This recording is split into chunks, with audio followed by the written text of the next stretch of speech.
बोलो श्री प्राणनाथ प्यारे की जय, धाम के धनी की जय, सर्व सुंदर साथ की जय। प्रणाम जी सुंदर साथ जी। श्री कीर्तन ग्रंथ प्रशिक्षण शिविर के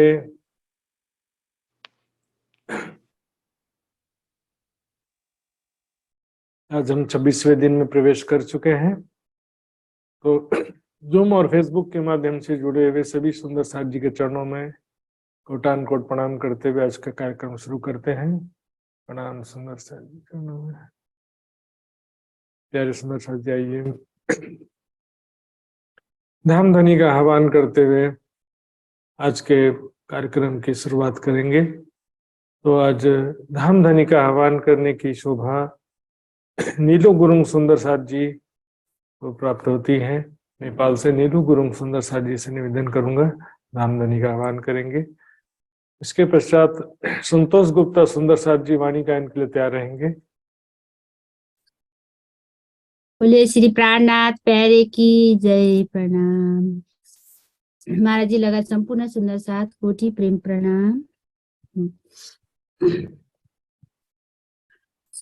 आओ जी बाला मारे घेरा, आओ जी बाला, आओ जी बाला मारे घेरा, आओ जी बाला। एक लरी पर देशमा, एक लरी पर देशमा, मुने मुकीने का चल्या, मुने मुकीने का चल्या, मुने हाती निदरादी, मुने हाती निदरादी, तमे सूती मुकी कराते, तमे सूती मुकी कराते, जागी जोता प्यूजी न पासे, जागी जोता प्यूजी न पासे, पते तो थासे परभाते, पचे तो थासे परभाते। कला कलिने कौछु तमाने, कला कलिने कौछु तमाने, आओ जुआरे खीर, आओ जुआरे खीर।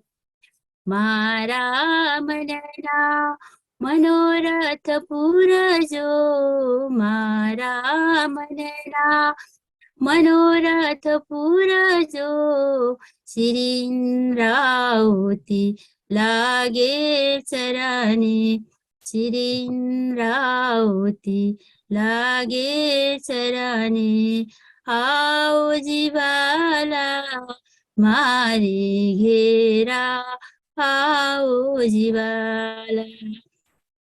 कलानी परदेशमा, मुने मुकीनी का चल्या, आओ जीवाला मारे घेरा, आओ जीवाला।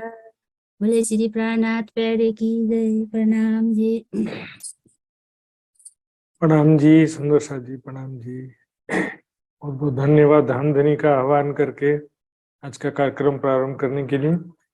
आई सुंदर साथ जी, संतोष गुप्ता सुंदर साथ जी ज्वाइन तो हैं, उनको वीडियो बंद है उनका, तो उनसे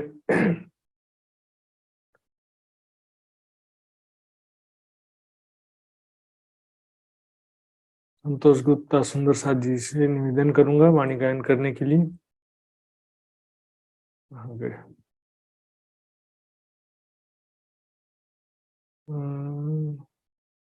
हाँ जी, प्रणाम महाराज जी। प्रणाम जी। प्रणाम जी। बोलो प्राणनाथ प्यारे की जय, सतगुरु महाराज की जय, सर्व सुंदर साथ के चरणों में कोटि कोटि प्रणाम जी। वारी रे वारी मेरे प्यारे, मैं तुम पर वारी, वारी रे वारी मेरे प्यारे, मैं तुम पर वारी। टूक टूक कर डारू मैं यातन, टूक टूक कर डारू मैं यातन, ऊपर कुंज बिहारी, मैं तुम परिवारी, ऊपर कुंज बिहारी, मैं तुम परिवारी। सुंदर स्वरूप श्याम श्यामा जी को, सुंदर स्वरूप श्याम श्यामा जी को, फिर जाऊं बलि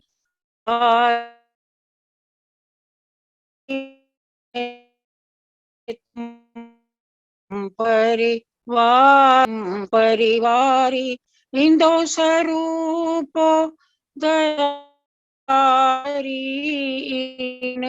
इंदो स्वरूप दया करीन, मुझ पर नजर तुम, मैं तुम परिवारी।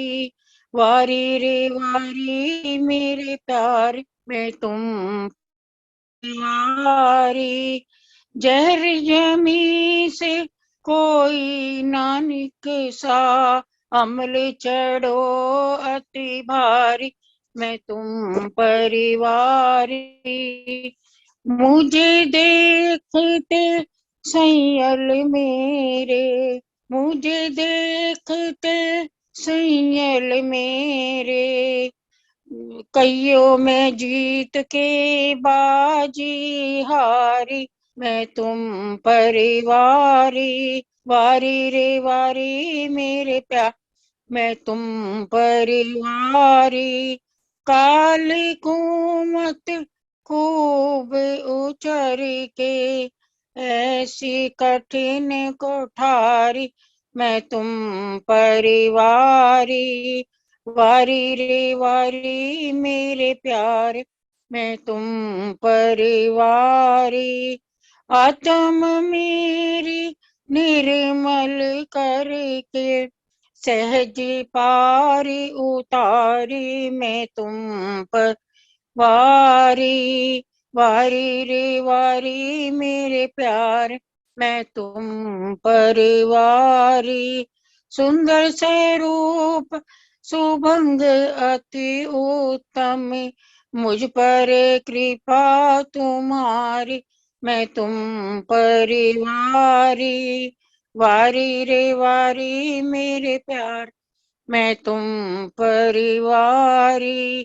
कोटि बेर ललिता कुर्बानी, कोटि बेर ललिता कुर्बानी, कायम सुखकारी, मैं तुम परिवारी।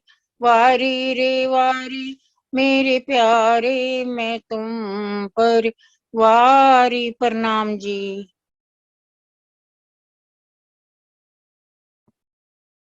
प्रणाम जी, प्रणाम जी सुंदरा जी। बहुत ही आनंददायक रूप से, बहुत ही आनंददायक कीर्तन का श्रवण कराया सुंदर साथ जी ने। बहुत बहुत धन्यवाद। आइए सुंदर साथ जी, अब मैं पिंका पटेल सुंदर साथ जी गुजरात से निवेदन करूंगा, अपना एक भाव प्रस्तुत करेंगे। पिंका पटेल जी। बोलो श्री प्राणनाथ प्यारे की जय, बोलो श्री सतगुरु महाराज की जय। साधो हो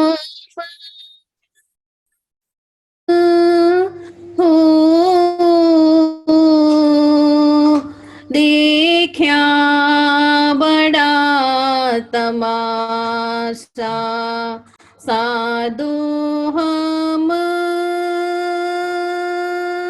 हो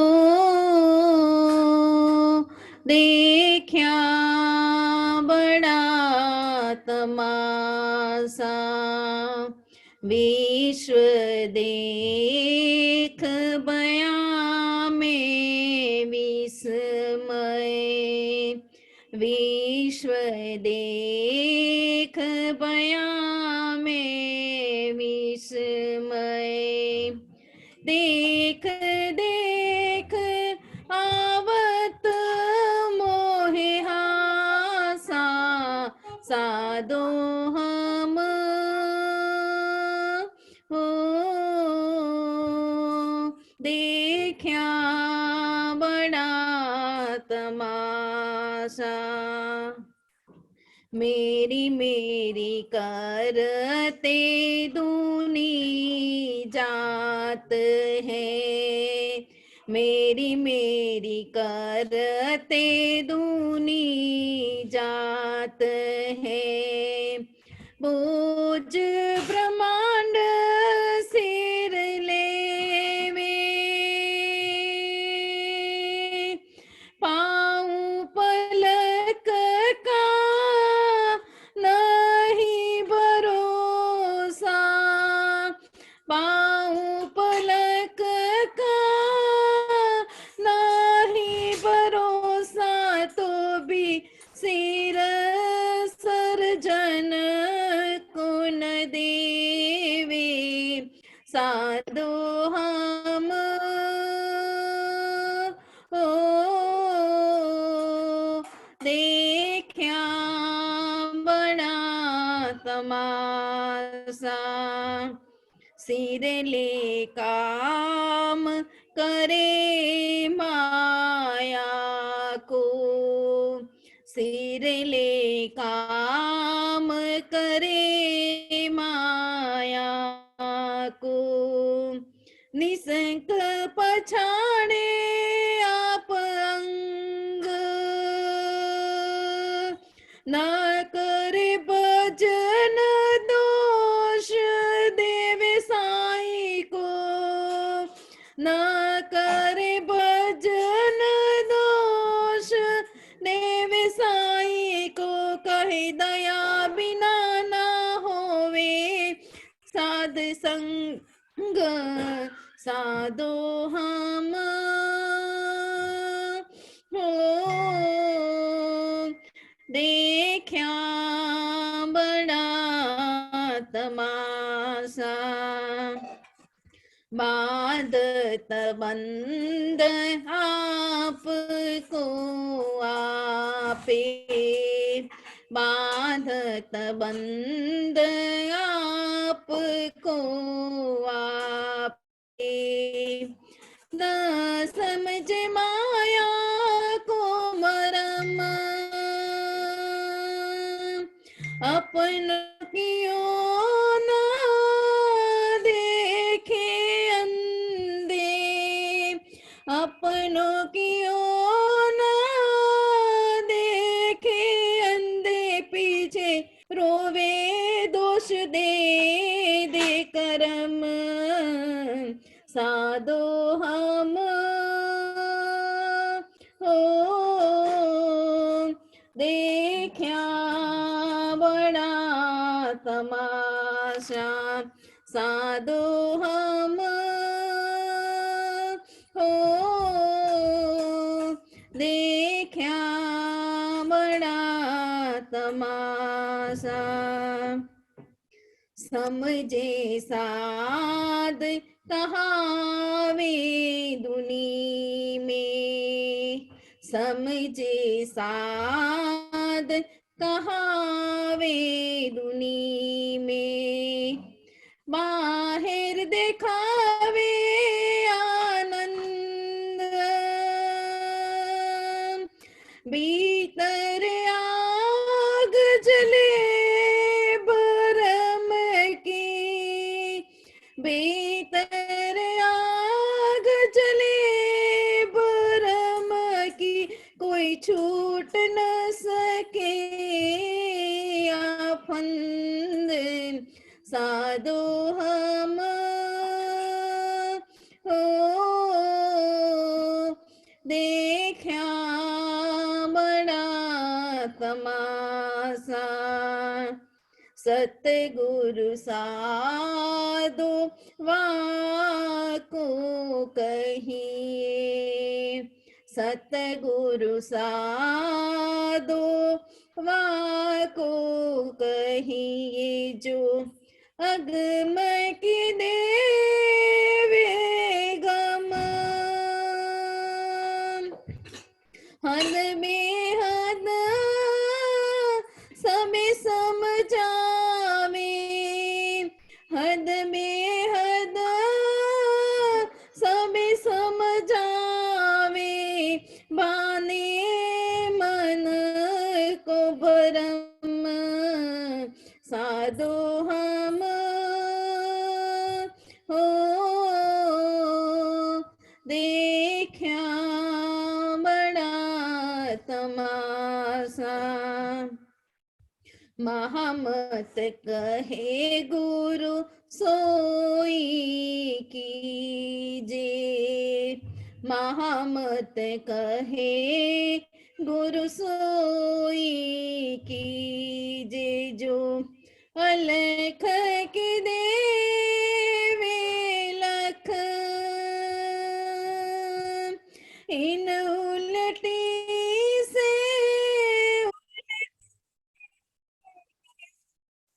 इन उलटी से उलटाए के प्रिया प्रेम करे सन्मुख साधो हम हो देखा पड़ा तमाशा साधो हम हो देखा बड़ा तमाशा बोले श्री प्राणनाथ प्यारे की जय। प्रेम प्रणाम जी। सर्व सुंदर साथी आत्मस्वरूप चबरंग मधुर प्रेम प्रणाम जी। प्रणाम जी सनुषा जी, प्रणाम जी, बहुत बहुत आभार। बहुत बहुत मधुर स्वर में धामधनी का वाणी का आनंद प्रदान किया।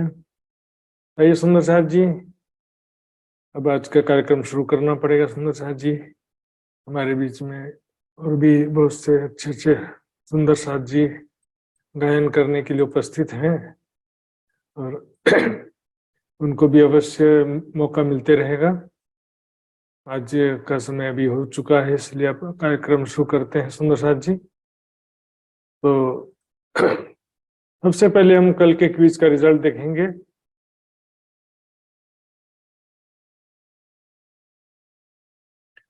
तो देखिए सुंदर साथ जी, कल के क्विज का रिजल्ट इस प्रकार है। कल 25वें दिन के क्विज में अब तक 51 सुंदर साथ जी ने भाग ले लिया था, उसमें से 24 सुंदर साथ जी ने पूर्ण अंक प्राप्त किए हैं। काफी अच्छा रिजल्ट कह सकते हैं। इसमें कौन कौन से सुंदर साथ हैं जिन्होंने पूर्ण अंक प्राप्त किया, हम स्क्रीन पे देख रहे हैं। दीपिका शाह मुंबई,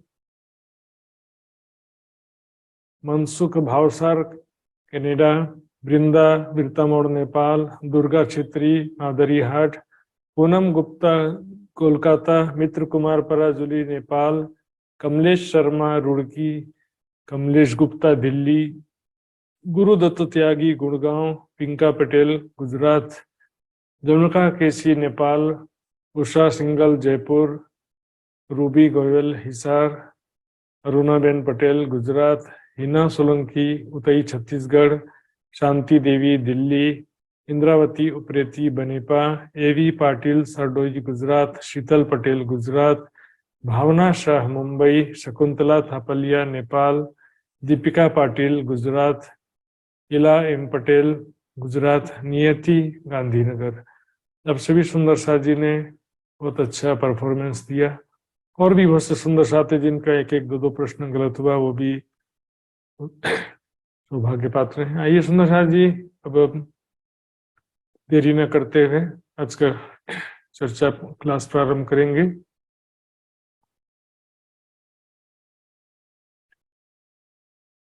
बंदो सतगुरु चरण को करूं सप्रेम प्रणाम। अशुभ हरण मंगल करण धनीषि देव चंद्र जी नाम। श्री प्राणनाथ निज मूलपति श्री महराज सुनाम। तेज कुंवरी श्यामा युगल को पल पल करूं प्रणाम, पल पल करूं प्रणाम।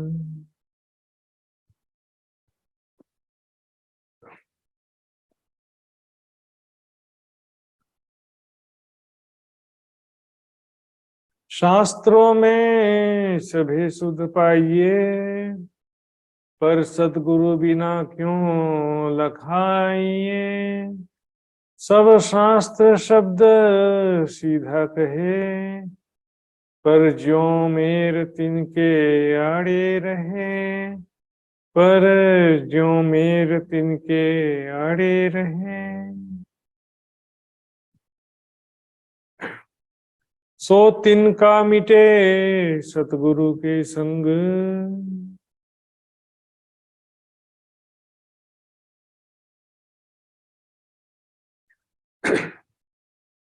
सो तिनका मिटे सतगुरु के संग। यहाँ पर हमने ऊपर की 5 चौपाइयां भी थोड़ा सा देख सकते हैं शॉर्ट में। तो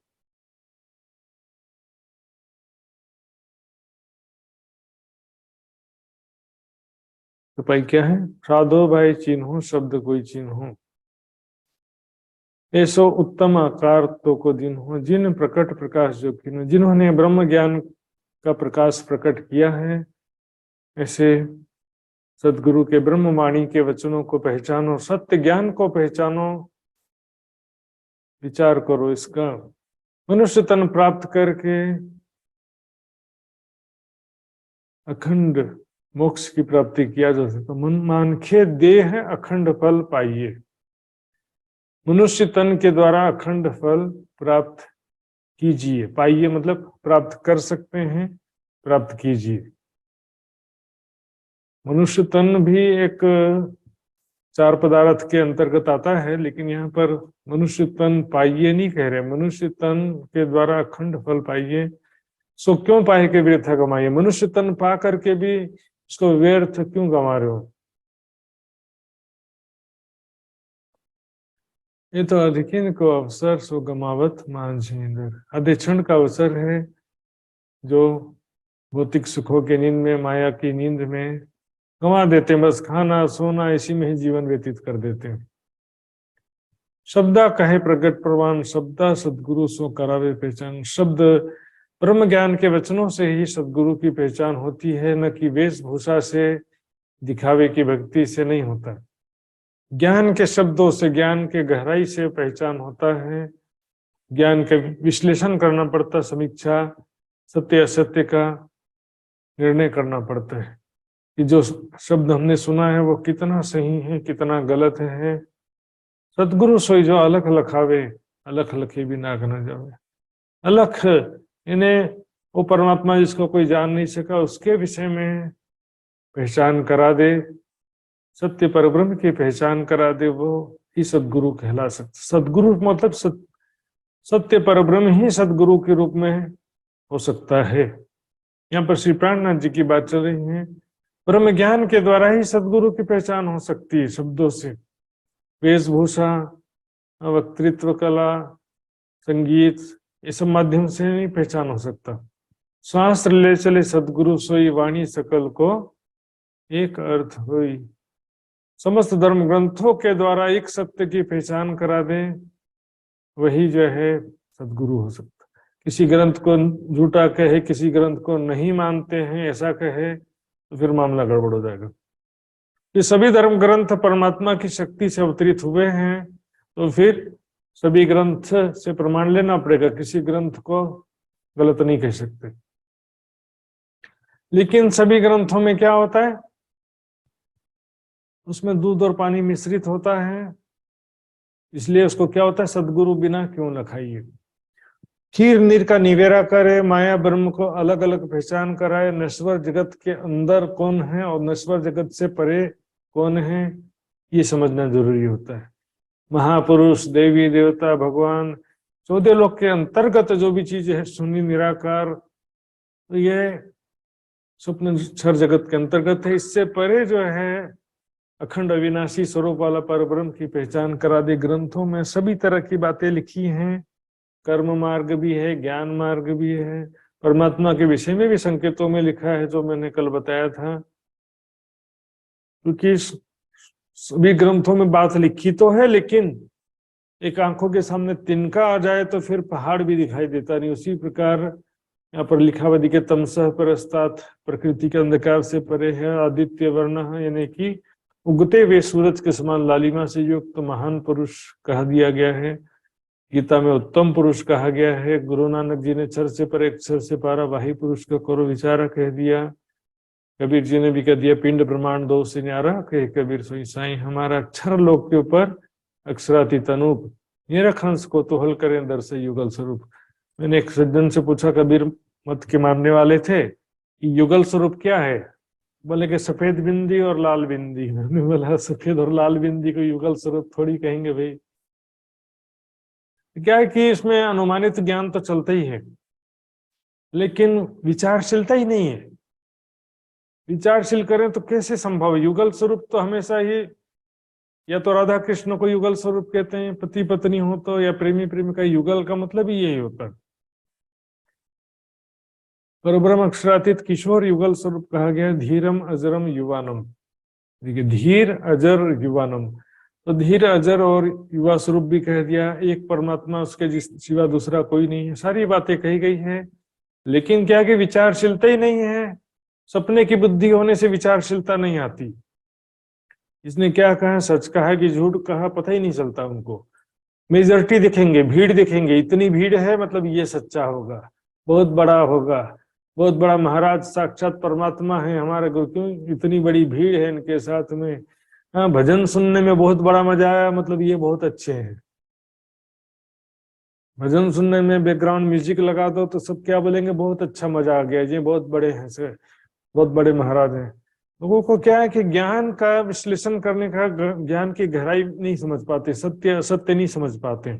सत्य शब्द को कोई न चिन्हे, सुने हृदय नहीं संभार। अब आगे की चुपाई है, देखते, सो तिनका मिटे सदगुरु के संग। जो एक तिनका आंखों के सामने आ जाता है ना, तिनका के सामने पहाड़ भी नहीं दिखता है। उसी तरह से ग्रंथों में परमात्मा आत्मा के विषय में बातें लिखी हैं, लेकिन किसी को दिखाई देता ही नहीं है। क्यों?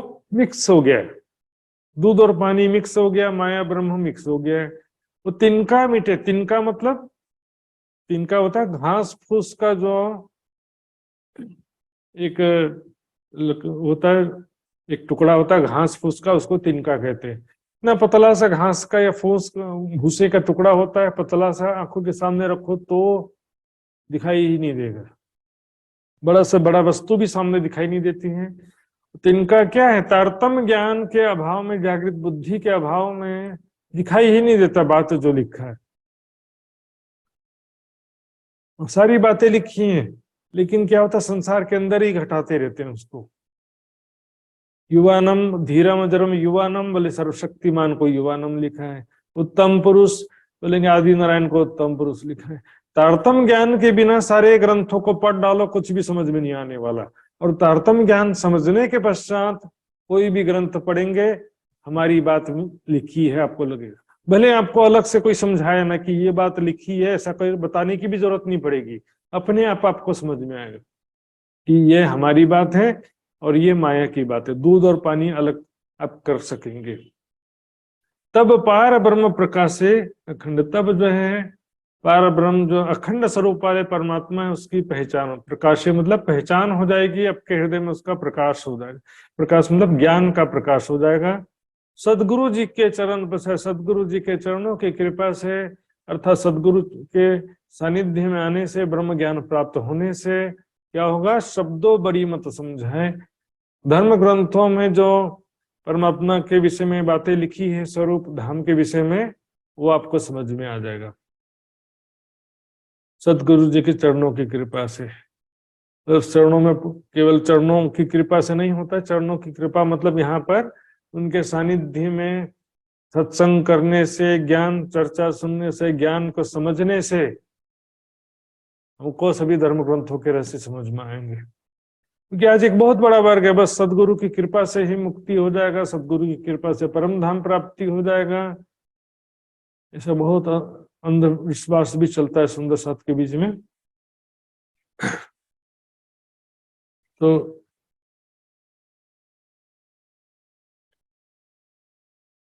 तब खोज शब्द को लीजिए तत्व, तोल देखिए बड़ी के हिम्मत।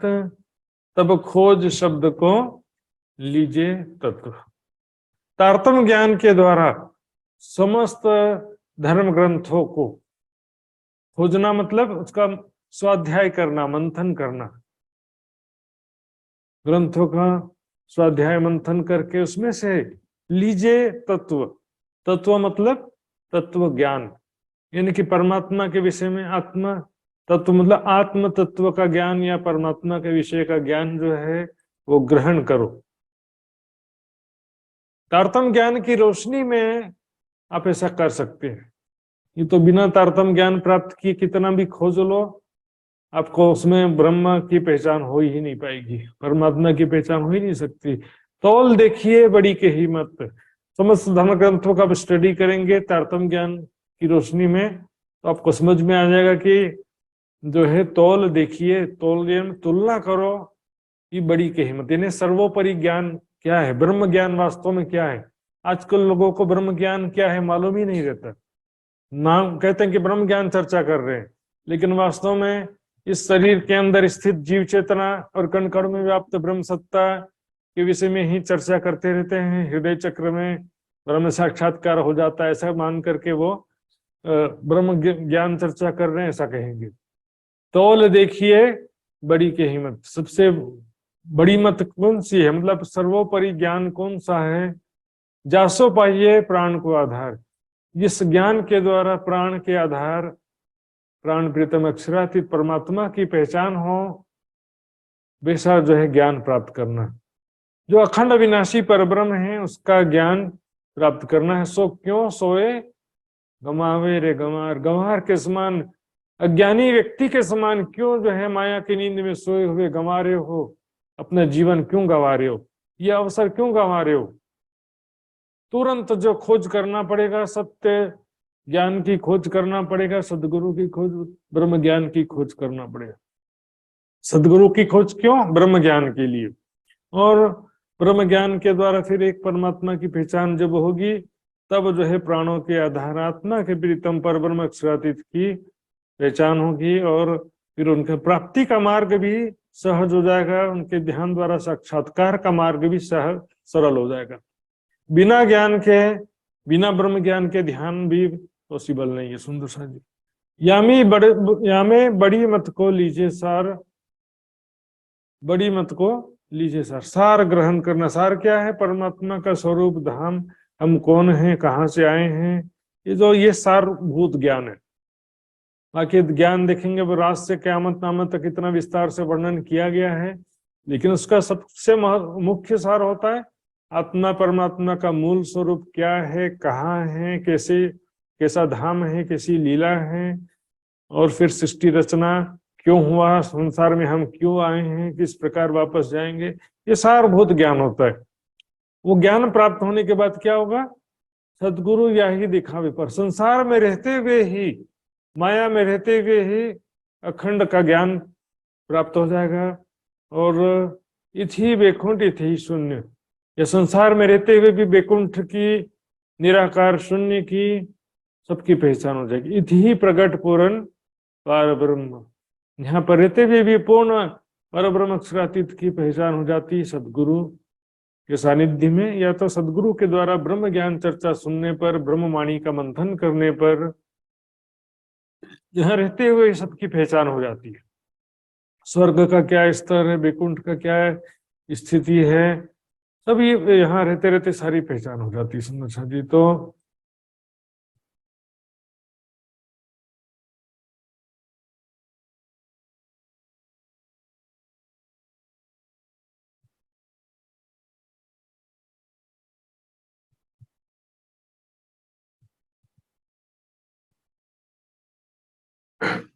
ये वाणी गर्जत मांझ संसार, ये वाणी जो है सारे संसार में वाणी गर्जना कर रही है। ये ब्रह्मवाणी की गर्जना सारे संसार में हो रही है, लेकिन आधे लोग तो माया के नशे में सोए हुए हैं और आधे लोग क्या कर रहे हैं, धर्म के नाम पर दिखावे की भक्ति में लीन हैं और वास्तव में किसी को भी सत्य परमात्मा की पहचान नहीं है। मतलब दिखावे की भक्ति से ही वो समझ ले रहे हैं कि हम तो भक्ति कर लिए, हमको मुक्ति प्राप्त हो गई, ऐसा सोच लेते हैं। औपचारिक दिखावे का कि हमने 2 घंटा भजन किया है तो बहुत बड़ा धर्म का काम किया, ऐसा सोच लेते हैं। या तो पद यात्रा किया है तो बहुत बड़ा भक्ति का कार्य कर लिया, ऐसा सोच लेते हैं। क्योंकि आधे लोग तो धर्म से मतलब ही नहीं है, खाओ पियो सो जाओ बस इतने से मतलब है, पशुवत जीवन रहता है। आधे जो है वो ब्रह्म ज्ञान को समझ पाते नहीं हैं, दिखावे की भक्ति में लगे हैं। कुछ लोग ऐसा बहुत आगे निकल गए, समझो निष्काम भक्ति वाले भी होते हैं, लेकिन निष्काम भक्ति तो करते हैं, लेकिन वो ज्ञान परमात्मा का ज्ञान नहीं होने के कारण से त्रिदेवा ब्रह्मा विष्णु महेश देवी देवताओं का निष्काम भक्ति कर देते हैं, या तो निराकार का ध्यान करते हैं। निष्काम भक्ति तो करते हैं, सकाम से तो श्रेष्ठ है, लेकिन फिर भी बैकुंठ निराकार से आगे नहीं जा पाते। तो खोजी खोज मिटावे अंधार, जो सच्चा जिज्ञासु होगा, मुमुक्षु होगा, या तो कहो भी परम धाम की आत्म है, तो वो कितना भी देखिए ग्रंथों का अध्ययन करेगी, गीता भागवत वेद शास्त्र कहीं कोई भी ग्रंथ का अध्ययन करेगी तो भी उसके मन में शांति नहीं मिलेगी, बहुत सारे प्रश्न उनके मन में बाकी रह जाएंगे। तो वो खोज में लगी रहेगी कि ये बात मेरे को भागवत में समझ नहीं आई, गीता में समझ में नहीं आई, इसका क्या रहस्य है, परमात्मा कौन है आखिर, वो खोज में लगी रहेगी। खोज सुहागिन न थके, जोलों पार के पार। जब तक परमात्मा का ज्ञान प्राप्त नहीं होगा, अपने निज स्वरूप की पहचान नहीं होगी कि मैं कौन कहां से आई हूं, तब तक खोज में लगे रहेगी। देवचंद जी भी 40 साल तक खोज में लगे रहे। तो जो सच्चा खोजी है, जिसको आत्मा कल्याण की तड़प है, खोज मिटावे अंधार, इस ब्रह्म ज्ञान की खोज करके, इसको इस ज्ञान को प्राप्त करके अपने हृदय के अज्ञान अंधकार को मिटाए। जिसको जिज्ञासा, सामान जो है सब्जी ले लो, सब्जी बोलते हुए तो गुजर रहा है, लेकिन जिसको सब्जी की जरूरत है वो बुला लेगा, सब्जी वाले आजा करके खरीदेगा, जिसको नहीं जरूरत है तो ध्यान ही नहीं देगा। ब्रह्म ज्ञान प्राप्त कर लो, ब्रह्म ज्ञान शिविर सब लगाते रहते हैं, लेकिन सुनने वाले को टाइम ही नहीं है, दुनिया वालों के पास टाइम ही नहीं है। मूढ़मती न जाने विचार, महामत कहे पुकार, पुकार महामती जी। समस्त ब्रह्मात्माओं के जागने के लिए और समस्त दुनिया वालों के आत्म कल्याण के लिए हित की भावना से पुकार पुकार के ब्रह्म ज्ञान कह रहे हैं, ब्रह्मवाणी कह रहे हैं, लेकिन मूढ़मती अपना ही भला नहीं पता है। मूढ़मती क्यों कह रहे हैं? संसार में बुद्धिमान किसे कहते हैं? जो ज्यादा पैसा कमाना जानता है।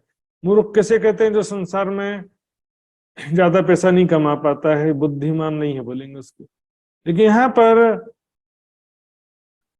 मूढ़मती न जाने विचारात्मक, उनको बस खाना सोना इसी में यही जीवन का उद्देश्य लगता है। पशु के समान जीवन कहा गया है। जैसे कल ही आज भी बताया था मैंने, शतपथ ब्राह्मण में क्या लिखा है?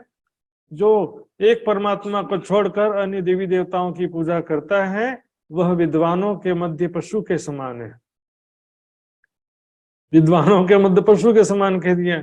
इसी तरह से श्रीमद् भागवत में भी आता है 11वें स्कंध में, उसमें आता है जो लकड़ी पत्थर और धातु की मूर्तियों में पूज्य देव बुद्धि रखता है, जल में तीर्थ बुद्धि रखता है, लेकिन विद्वानों में पूज्य बुद्धि नहीं रखता है, वो गोखर यानी गधा के समान है, ऐसा कह दिया उसमें।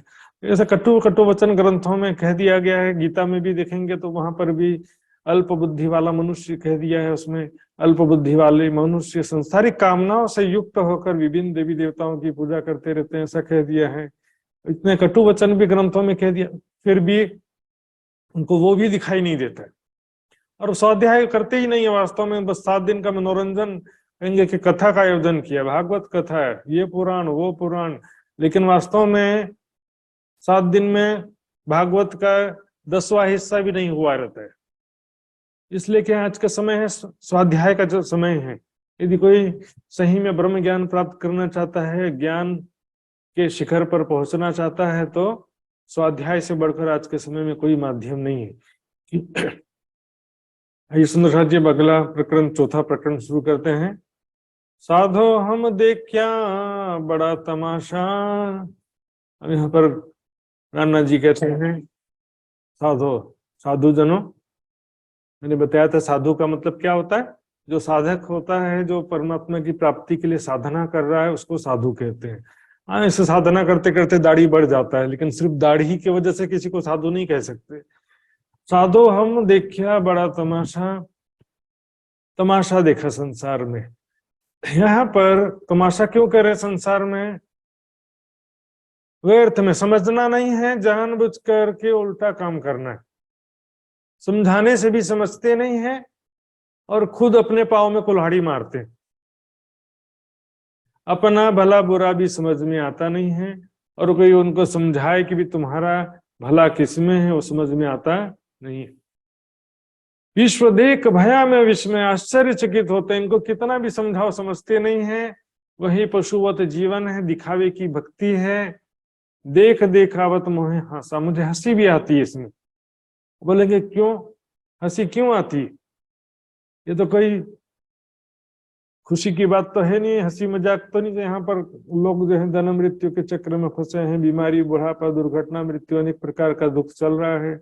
लेकिन फिर भी क्या दिखा, अफसोस पूर्वक, खेद पूर्वक हंसी भी आता है और दया भी आती है इसमें। एक छोटा सा दृष्टांत देखेंगे, आपको समझ में आएगा। एक सांप का पिटारा होता है ना, सांप को जिसमें बंद करके रखे रहता सपेरा। सपेरे ने एक सांप को पिटारे में बंद करके रखा हुआ था। सांप बेचारा अंदर फंसा हुआ था, बाहर कैसे निकलूं सोच रहा था। उतने में एक मूर्ख चूहा आया। चूहा जाके पिंजरे को, पिटारे को, लकड़ी का पिटारा था, उसको जाकर कुतर कुतर के पता नहीं अंदर क्या करके उसको काट दिया।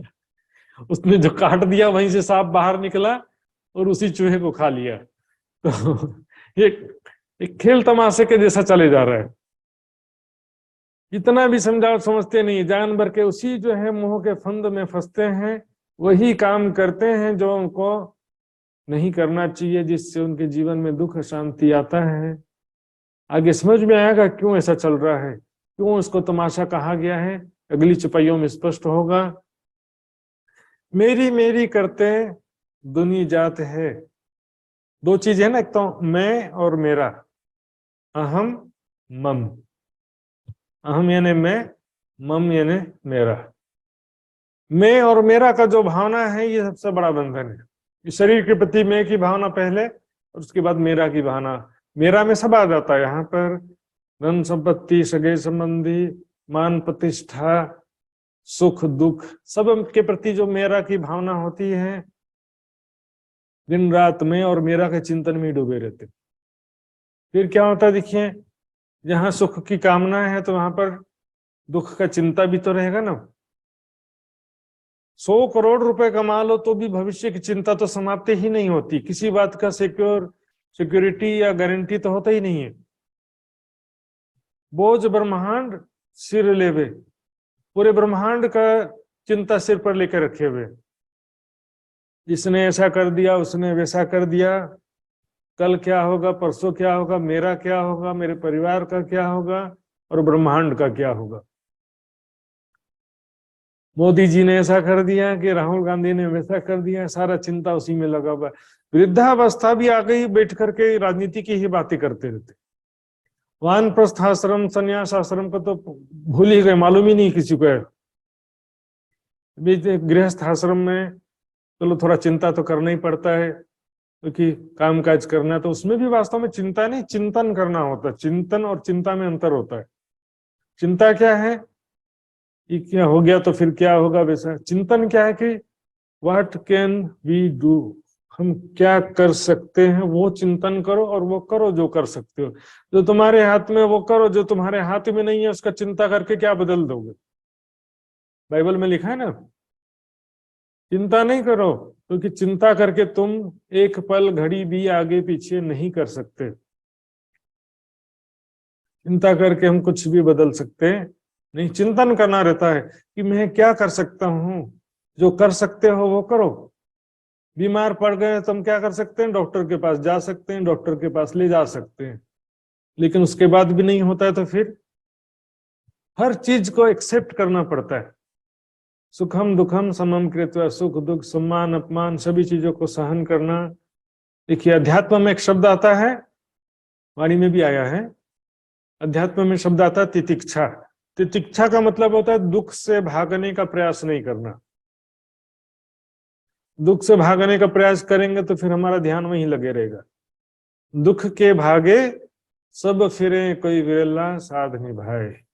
क्या एक्सेप्ट करना पड़ता है इसको।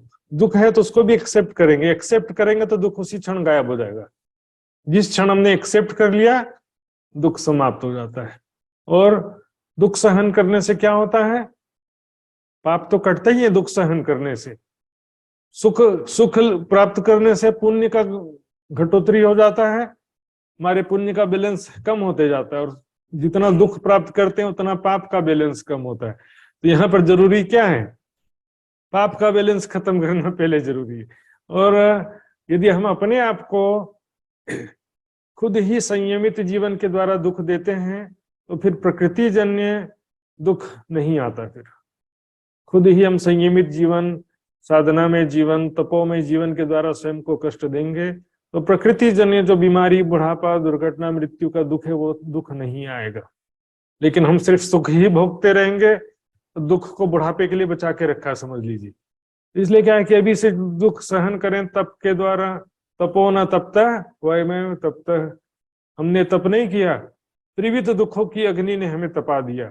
एक तपस्वी जो है तपस्या का तप करता है और एक भोगी आदमी भोग रोग दुख वियोग का दुख रूपी तप सहन करता है। इसमें क्या है कि हमको समझदारी से काम लेना पड़ता है। दुख ज्ञानी को भी आता है, अज्ञानी को भी आता है। अज्ञानी व्यक्ति क्या सोचेगा कि मैं ही दुखी हूं, बाकी सारे सुखी हैं। लेकिन ग्रंथ क्या कहते हैं? कुत्र अपि कोपि न सुखी, कोई भी कहीं भी सुखी नहीं है। फिर अभी तो दुख है लेकिन थोड़े दिनों में सुख आ जाएगा।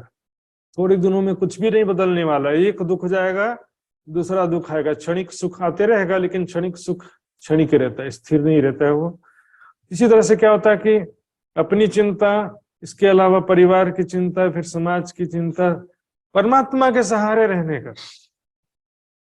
स्वयं को भी परमात्मा के चरणों में समर्पित करो, परिवार को भी परमात्मा के चरणों में उसके सहारे में रख दो।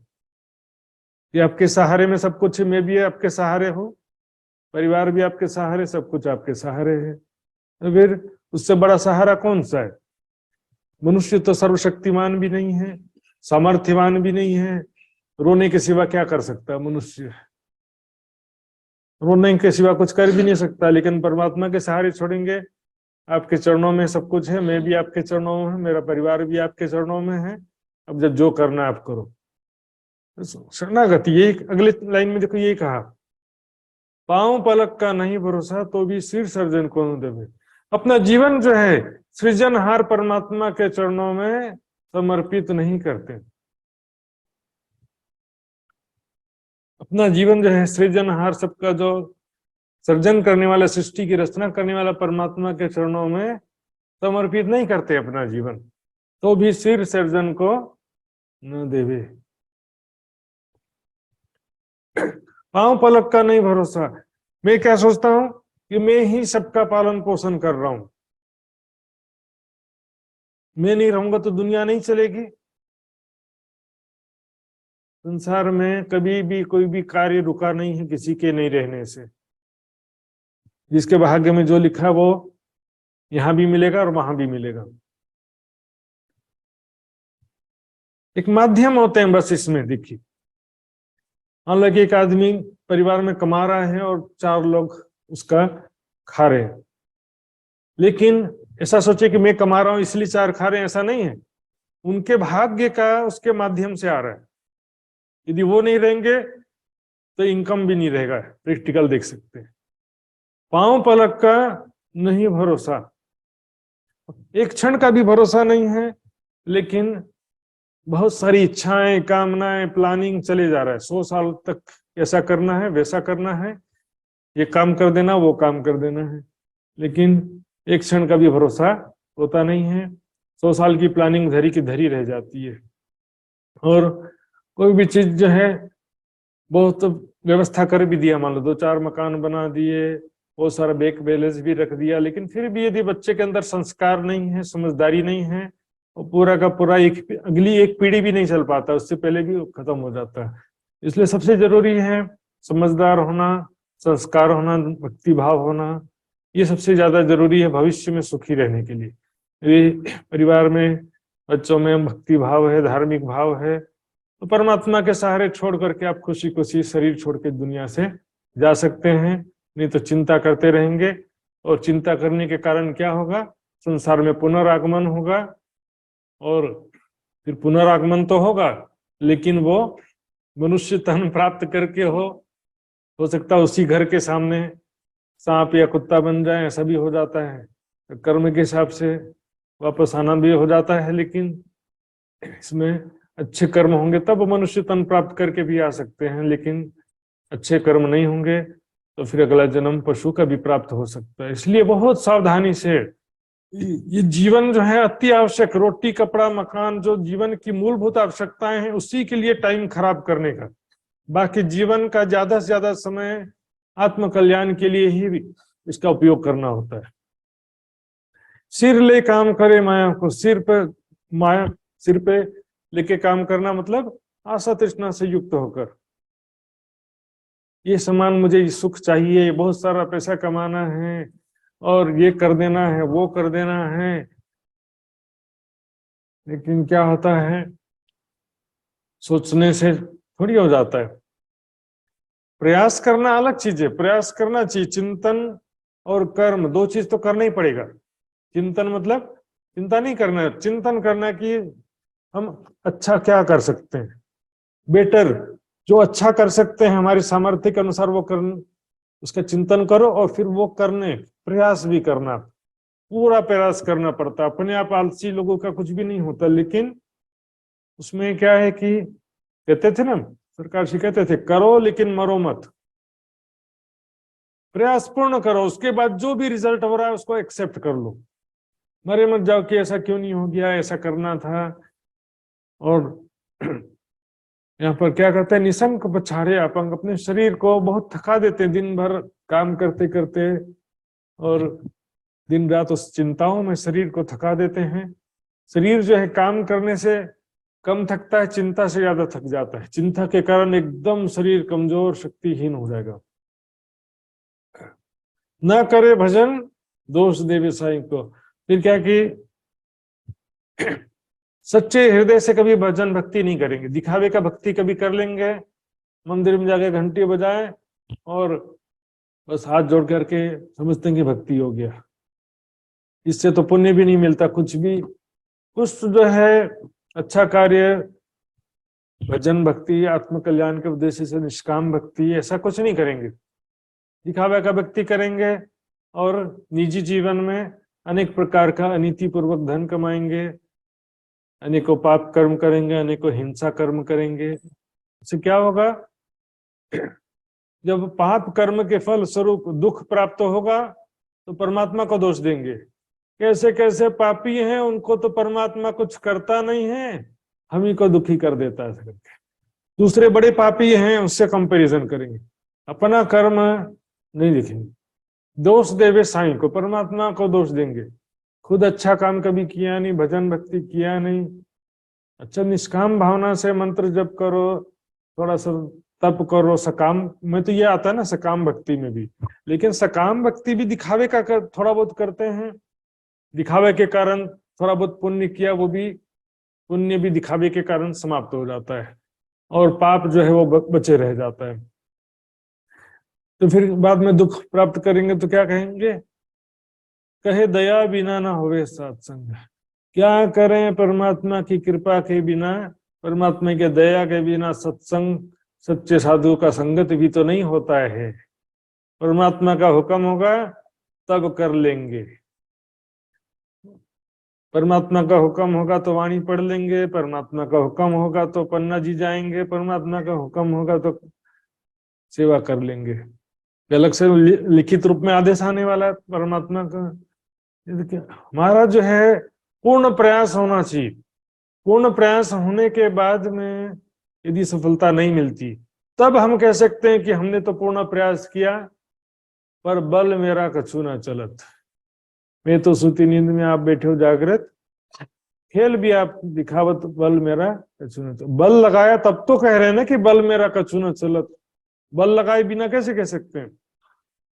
तो यहाँ पर सकाम कर्म मार्ग में क्या होता है कि सकाम भक्ति कर्म मार्ग में जो करते हैं, यदि आपको संसार में सुख की कामना है, स्वर्ग के सुख की कामना है, तो भी सत्कर्म जो है वो गुप्त रूप से ज्यादा सत्कर्म पुण्य कर्म करना होता है। दिखाने से पुण्य का नाश हो जाता है।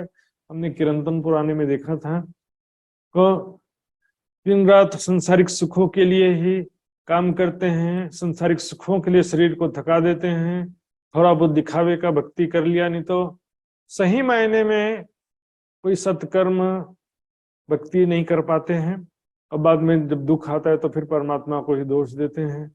बांधत बंध आपको आपे, न समझे माया को मरम। माया का स्वभाव नहीं समझते, माया का काम करने का तरीका, माया का जो गुण धर्म है नहीं समझते। यहीं पर आगे एक चौपाई आता है इसी कीर्तन ग्रंथ में, जब मैं मरम पायो मोह जल को, तब मैं भाग्या रोई। जब मैंने माया का रहस्य समझा, तब मैं भाग्या रोई। रोते हुए मैं भाग गया, डर के उबट चल या उबाटे, उल्टा ही भाग गया, मतलब मुड़ने का भी टाइम नहीं दिया। बाट बड़ी में खोई, भौतिक सुखों का मार्ग मैंने खो दिया, छोड़ दिया मैंने। माया का मर्म क्या है यहाँ पर समझो। रिजल्ट है दुख, अशांति और कुछ नहीं। आपने स्वादिष्ट भोजन खाया तो उसका रिजल्ट रोग दुख है। सगे संबंधियों से बहुत प्यार है, लेकिन वो भी हमेशा रहने वाला नहीं है।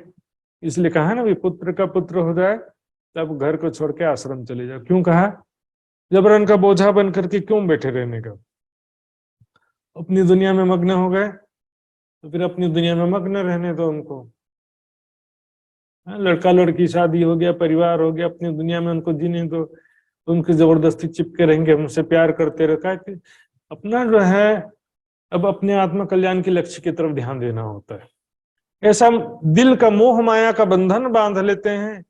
सगे संबंधी के अलावा धन प्रतिष्ठा से भी बहुत ज्यादा किसी को लोभ लालच लगाव रहता है, तो मरते समय भी उसको धन का ही चिंता लगे रहता है। मैंने इतना पैसा कमाया। फिर किसी को मान प्रतिष्ठा का बंधन भी रहता है। इतने प्रकार के तृष्णा की बात चल रही है यहाँ पर। लोकेष्णा, वित्तेष्णा, दारेष्णा। दारेष्णा यानी सगे संबंधियों का मोह, वित्तेष्णा धन संपत्ति का मोह, लोकेष्णा यानी मान प्रतिष्ठा का मोह। इस तीनों प्रकार के तृष्णा में बंधन में बंधे रहते। न समझे माया को मरम, माया का समझते नहीं। सम्मान है तो हमेशा थोड़ी रहने वाला, धन संपत्ति है तो उसका भी क्या लिमिटेशंस हैं।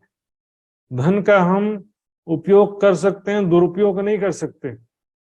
सुखों को प्राप्त करने के लिए लाखों रुपए खर्चा कर देते हैं एक एक दिन में। ऐसे भी धनवान लोग हैं, लेकिन फिर भी उनको सुख शांति प्राप्त होता नहीं है। धन का लिमिटेशन समझना पड़ेगा और भौतिक सुखों का लिमिटेशन समझना पड़ेगा। बाद में क्या होता है, अपनों क्यों ना देखिए अंधे, पीछे रोवे दोष दे दे कर्म। जब जीवन में दुख प्राप्त होता है, भोगों के परिणाम स्वरूप अनेक प्रकार का रोग बीमारी हो जाता है, या कोई सगे संबंधी या कोई ऐसा प्रिय व्यक्ति से झगड़ा हो जाता है, धोखा दे देता है कोई, या फिर कोई अपमान कर देता है, मान प्रतिष्ठा में कमी हो जाती है। ऐसे जीवन में किसी भी प्रकार से जब दुख आता है तो बोलेंगे हमारा कर्म ही खराब था तो हमारे जीवन में इतना दुख आ गया। अपना क्यों ना देखिए, अपने कर्मों को नहीं देखते। हमने क्या, हमने ऐसा जो है यहाँ पर देखिए, अच्छा कर्म करेंगे तो सुख आ जाएगा, फिर भी नहीं है। यहाँ पर चाहे पुण्य कर्म करो चाहे पाप कर्म करो, दुख आना ही आना है। भर्तृहरि ऋषि ने बहुत स्पष्ट रूप से कह दिया, जिस पुण्य के फल स्वरूप धन भौतिक सुख प्राप्त होते हैं, वो भौतिक सुख भी परिणाम में दुख रूप होते हैं। इस प्रकार विचार करने पर पुण्य का फल भी दुख रूप ही होता है। भर्तृहरि ऋषि ने वैराग्य शतक में लिख दिया। पुण्य के बदले सुख प्राप्त होगा ऐसा भी नहीं है। पुण्य के बदले में सुख नहीं मिलता, पुण्य के बदले में धन मिल सकता है, परिवार मिल सकता है, मान सम्मान मिल सकता है पुण्य के बदले में।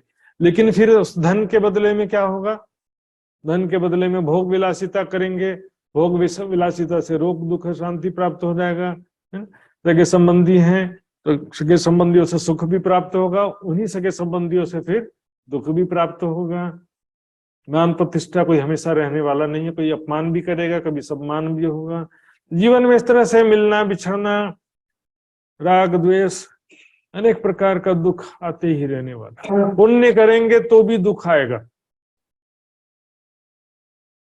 तो यहाँ पर आप बोलेंगे कि मैंने इतना अच्छा काम किया था, इतना पुण्य किया, इतना पूजा पाठ किया, फिर भी मेरे जीवन में दुख आ गया।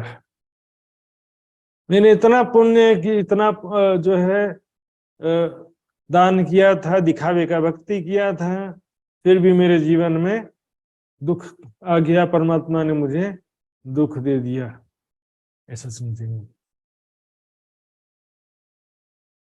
समझे साध कहावे दुनी में। अब यहाँ तो देखो, ऊपर की चौपाइयों में, 4 चौपाई में सामान्य मनुष्य की बात थी या गृहस्थी मनुष्य की बात थी। अब यहाँ पर आते हैं 5वीं चौपाई से जो विरक्त सन्यासी महात्मा कहलाते हैं, उनकी बात आ रही है। वो भी किस प्रकार माया में फंसे हुए। समझे साध कहावे दुनी में। देखिए यहाँ पर समझे, एक बिंदी से अर्थ बदल जाता। समझे और समझे, समझे क्या क्या मतलब? अपने आप को साधु समझते हैं, लेकिन यहाँ पर समझे नहीं है, समझे। समझे साध कहावे दुनी में। दुनिया में समझे साध यानी कि ज्ञानी, ज्ञानी सच्चा ज्ञानी साधु संत कहलाते हैं। बहुत ज्ञानी ब्रह्म साक्षात्कारी साधु संत कहलाते हैं दुनिया में। यहाँ तक कि बहुत सारे क्या गुरुजन अपने आप को परमात्मा भी कहलाते हैं। बाहर दिखावे आनंद, अपने एक्शन से, चेहरे से क्या दिखाएंगे? जैसे कि आनंद में डूबे हुए हैं सर, परमात्मा के आनंद में डूबे हुए हैं, परमात्मा के प्रेम में डूबे हुए हैं। आजकल तो प्रोफेशनल हो गया सारा। बड़े बड़े महात्मा भी आजकल क्या करेंगे? हेयर स्टाइल और फेशियल सब करके देखने में लोगों का आकर्षक लुक होना चाहिए। सब लोग देखें तो आकर्षित हो जाएं, अच्छा दिखना चाहिए। लेकिन ये खाने से थोड़ा काला हो जाते हैं तो ऐसा चीज नहीं खाना है, च्यवनप्राश खाने से काला हो जाते हैं, ऐसा नहीं खाना है। ऐसा चेहरे की तरफ ध्यान। ये लोग क्या करेंगे? अपने एक्शन से बोले हमेशा स्माइल करते रहो दुनिया वालों के सामने, हमेशा स्माइल करते रहो। स्माइल करते रहने से क्या होगा? देखिए, छिपाए ना छिपे नैन देते है रोए, प्रेम छिपाए न छिपे जो घट पर घट होए, जो के मुख बोले नहीं नैन देते हैं रोए। आंसू तो नहीं दिखा रहे किसी को भी, आंसू तो क्या कि जो है विरह में है तो फिर आंसू होना चाहिए ना, प्रेम है तो विरह है। लेकिन आनंद दुनिया में, दुनिया वाले क्या करते हैं? आर्ट ऑफ लिविंग, कैसे सुखी रहे। आजकल बहुत सारे मोटिवेशनल प्रवक्ता आ गए संसार में, मोटिवेशनल स्पीकर्स। कैसे सुखी रहें, कैसे प्रसन्न रहें, भविष्य की चिंता मत करो, खाओ पियो मौज मस्ती करो, खुद को सुखी रहना ही सबसे बड़ा पुण्य है। पता नहीं नया नया परिभाषा निकालते जा रहे। भविष्य की चिंता न करें, क्यों ना करें, लेकिन बुढ़ापे की चिंता तो करना पड़ेगा ना, बुढ़ापे की, मृत्यु की। अब पुराने कीर्तन में आया था ना, दिन दिन त्रास बढ़तो जाए। तो भाई बीमारी, बुढ़ापा, मृत्यु का और जन्म मृत्यु के चक्र का भय तो होना चाहिए ना। लेकिन बस खाओ पियो मौज मस्ती करो, ये तो कोई उचित बात तो नहीं है। लेकिन फिर उसमें क्या है कि लोग क्या करेंगे, संगीत, म्यूजिक, इस सब के द्वारा क्या है कि लोगों को आकर्षित करने के लिए सब प्रयास करेंगे। लोग सोचेंगे कि ये तो हमारे गुरु जी तो बहुत सारे मतलब ब्रह्मानंद में डूबे हुए हैं, परमात्मा के आनंद में डूबे, हमेशा ही स्माइल करते रहते हैं, मुस्कुराते ही रहते हैं हमेशा, समझे साथ कहावे दुनी में, ऐसा वो प्रदर्शित करेंगे कि बहुत बड़े ज्ञानी हैं और साक्षात परमात्मा है, ऐसा शो करेंगे। भीतर आग जले भरम के अंदर से क्या है, अंदर से संशय की अग्नि में जल रहे हैं और विकारों की अग्नि में जल रहे हैं। कोई छूट ना सके या फंद, कोई भी माया के फंदे से, गृहस्थ हो चाहे विरक्त हो, कोई भी माया के फंदे से छूट पाता नहीं। घर में माया, आश्रम में माया, जंगल में चले गए तो वहां भी माया, माया। और जिस चीज से भागने का प्रयास करते हैं, माया पूरा जोर वहीं पर लगा देती है। जिससे बचने का प्रयास करते हैं, उससे वहीं पर माया पूरी शक्ति लगा देगी। तो यहाँ पर क्या कि सब मान प्रतिष्ठा दिखावा इसी में लगे हुए रहते। कैसे हम श्रोतागणों को आकर्षित करें, चाहे ब्रह्म ज्ञान नहीं है फिर भी ऐसे लोग भी जो हैं श्रोतागणों को अच्छी तरह से आकर्षित कर पाते हैं। लेकिन बहुत सारे ऐसे ज्ञानी संत भी होते हैं जो ज्ञान को आकर्षक तरीके से प्रस्तुत नहीं कर पाते हैं, इस कारण से उनके पीछे बहुत सारे शिष्य नहीं आ पाते हैं, ऐसा भी हो जाता है। इसलिए भर्तृहरि वैराग्य शतक में लिखा है, ज्ञानी पुरुषों की दो ही गति होती है, ज्ञानी विद्वान पुरुषों की दो ही गति होती है, या तो वो भगवान के गले का हार बनेंगे, या तो जंगल के फूल के समान जंगल में ही खिले और जंगल में ही मुरझा गए, कोई देखा ही नहीं। जंगल में भी कोई फूलों का पौधा हो सकता है, फूलों का पेड़ हो सकता है, वहां पर फूल खिला और मुरझा गया, जंगल में दिखने कौन जाता है। लेकिन इस तरह से विद्वान पुरुष क्या है, परमात्मा के ध्यान में ही अपना जीवन व्यतीत कर दिए, प्रचार प्रसार उनके द्वारा नहीं हो पाता, ऐसे भी होता है। क्योंकि लोगों क्या है कि यहाँ पर पारखी नहीं है, कोई सत्य को परखने वाला कोई संसार में नहीं मिल पाता है। इसलिए कह रहे हैं, देखिए, परत नहीं पहचान पिंड की, न इस शरीर की पहचान है, न शरीर के अंदर जो है स्थित चेतना की, जीव चेतना की पहचान भी नहीं है कि ये शरीर, इसके अंदर स्थित जीव चेतना। इस शरीर को ही सत्य समझ लेते हैं, अंदर जीव चेतना की पहचान ही नहीं होती कि वास्तव में अंदर कौन है, कहाँ से आया है। सुध न अपनो घर, अपने निज घर की भी उसको पहचान होती नहीं है। किसको? ऐसे कई साधु को मैंने देखा, मुख थे कहे महेश इनसे मिटिया, मैं देखे साध कहते यहाँ पर। मैंने अनेकों साधु संतों, प्रवक्ताओं और संतों को देखा है जो मुख से कहते हैं कि मुझे सारा संशय मिट गया, मुझे संशय मिट गया, मुझे ब्रह्म ज्ञान की प्राप्ति हो गई है, परमात्मा का साक्षात्कार हो गया है, लेकिन न उसको वास्तव में इस शरीर में स्थित जीव चेतना की भी पहचान नहीं है, शरीर को ही स्वयं का स्वरूप समझे हुए। और शरीर का ही फोटो का कोई उनका फोटो लगा ले घर पे, वो फोटो को पूजा करता हो तो बोलेंगे वाह मुझे तो परमात्मा मानने लगे, खुश हो जाएगा वो। इस शरीर को ही स्वयं का स्वरूप समझ रखा है। शुद्ध न अपनो घर, अपने निज घर की भी पहचान नहीं, अर्थात अखंड धाम की भी पहचान नहीं है। नश्वर जगत में ही कण कण में परमात्मा है, इसी में लगे रहते हैं। ऐसे बहुत सारे साधु संत दुनिया में हैं। और साध सुने में देखे कहते, ऐसे मैंने बहुत सारे साधु संतों को देखा है, सुना है, कहते अगम कर कर गावे। परमात्मा के विषय में क्या कहते हैं? अगम है। परमात्मा कैसा है? अगम है। अगम मतलब जहां तक जाना पहुंचना संभव नहीं है, जहां तक हमारी बुद्धि, हमारा मन और हमारे अंतःकरण नहीं पहुंचते, हमारी वाणी जहां तक शब्दों में उसका वर्णन कर सकते नहीं है, परमात्मा के विषय में अगम कह देते हैं। आज भी देखेंगे परमात्मा तो अपरंपार है, उसके विषय में कौन कह सकता है, ऐसा शॉर्ट में सब कह देते। नहचे जाए करे निराकार।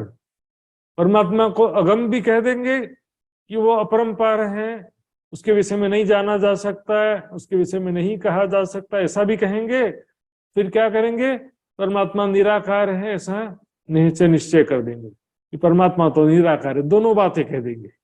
तो परमात्मा तक आपकी मन बुद्धि वाणी नहीं जाती है तो फिर निराकार किस आधार पे कह दिया।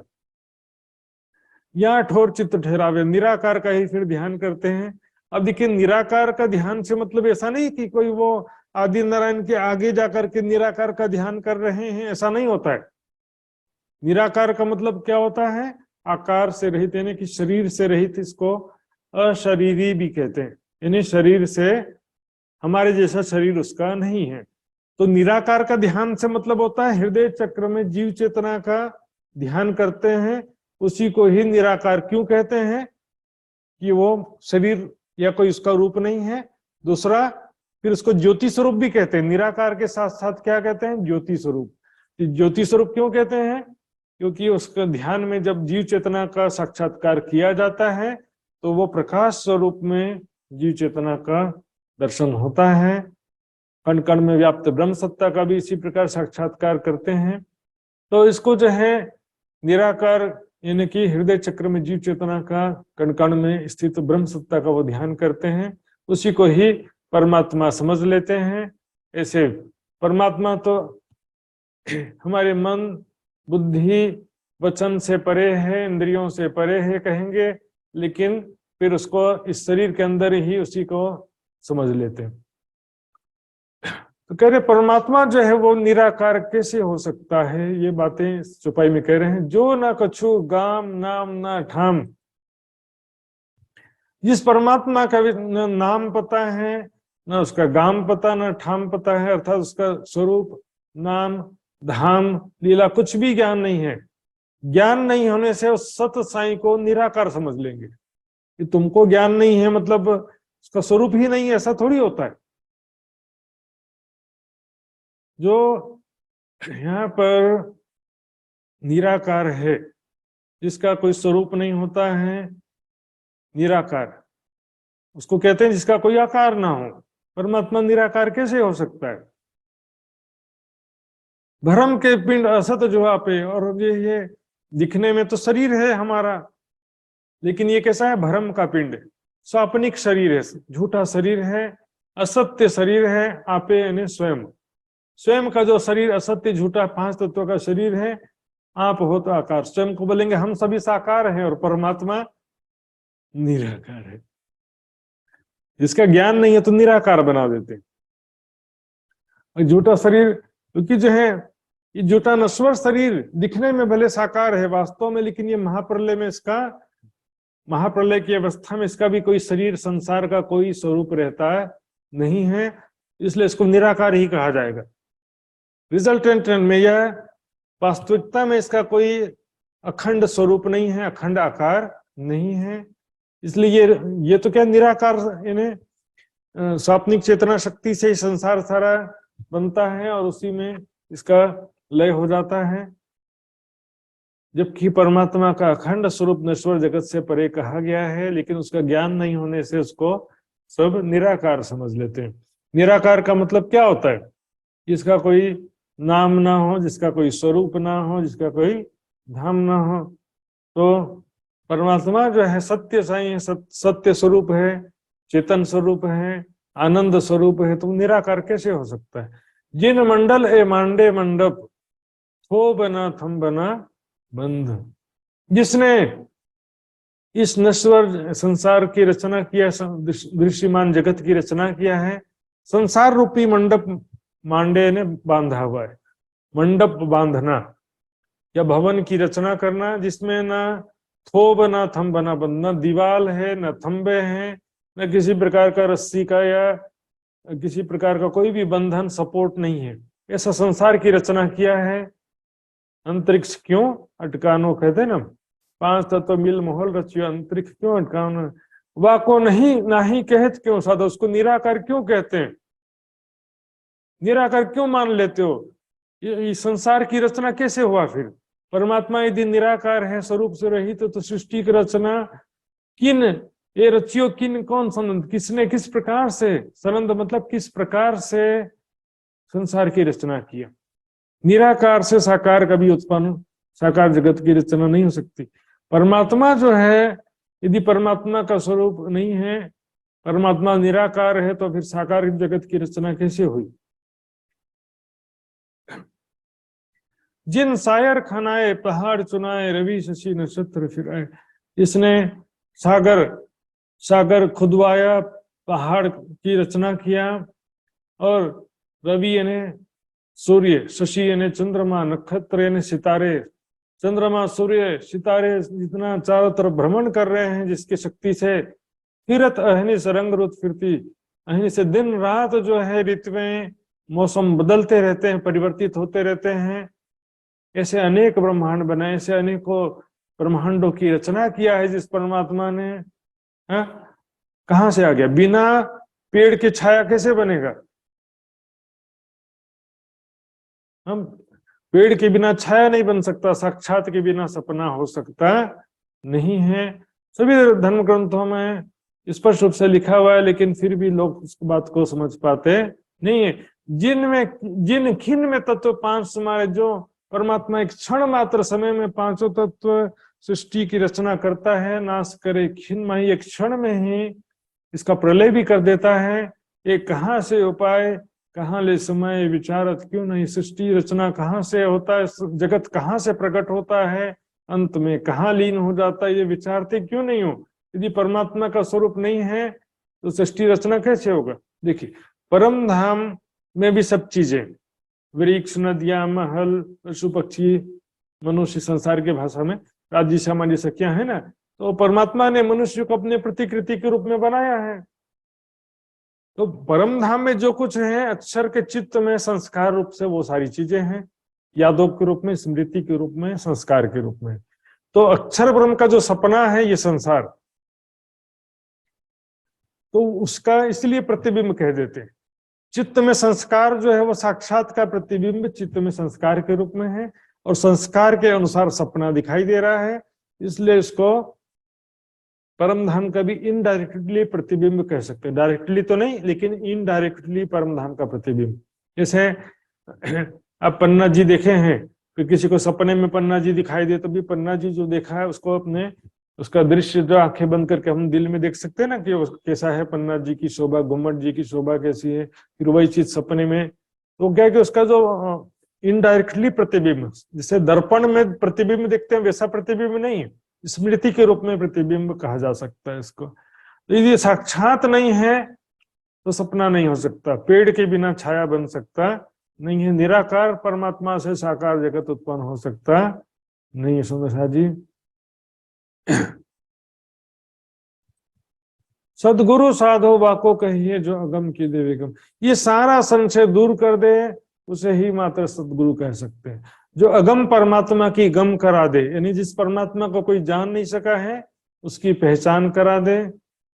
हद बेहद सबे समझावे, हद यानी नश्वर जगत और उससे परे बेहद मंडल परम धाम सबकी पहचान करा दे। अखंड ब्रजरास लीला कहाँ अखंड है, परमात्मा आत्मा का मूल स्वरूप कैसा है, कहाँ है, कैसा धाम है, कैसी लीला है। भाने मन को भरम, मन का सारा संशय दूर कर दे। सृष्टि रचना क्यों किया परमात्मा ने, भवसागर में हम किस प्रकार फंसे, बंधन किस प्रकार का है, अज्ञानता ही बंधन है, तो ज्ञान की प्राप्ति होगी तब तो जो है मोक्ष की प्राप्ति होगी। सारा संशय दूर कर दे मात्र। लेकिन क्या होता है, जिज्ञासा ही नहीं है किसी के मन में, संशय ही नहीं है, जैसा सुना उसको भी ध्यान से सुनते नहीं है।